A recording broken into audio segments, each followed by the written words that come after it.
I note that this is not a big city issue alone.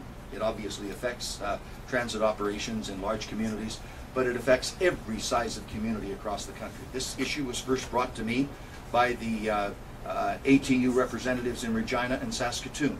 I've had it raised with me by bus drivers from Kelowna, British Columbia, and from Burnaby, British Columbia, here in Ottawa, in Toronto, in Winnipeg, across the country. It is a problem that affects us nationally. My proposal is not a panacea. It wouldn't make the problem go away, but I think it would make it possible for society to deal with the consequences far more efficiently if the criminal code were amended in the way that I'm proposing. If you get assaulted on the job, your life changes forever.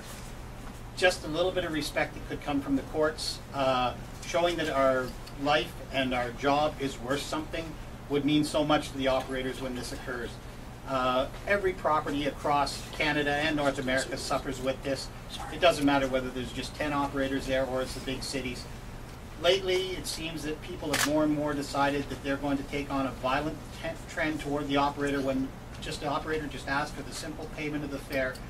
It's what we're required to do as part of our job.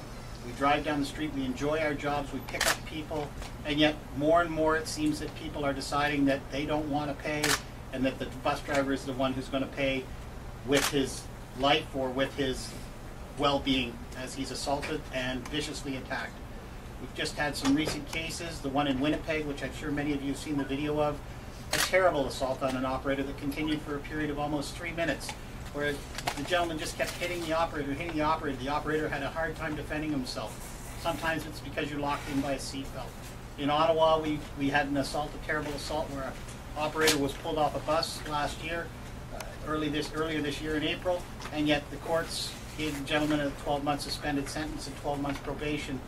The operator, who is still suffering from that tragedy, is still, this hurt him even more. It just made him feel that he was worthless, and he's having a hard time coming back to work. He's suffering through the stress of this.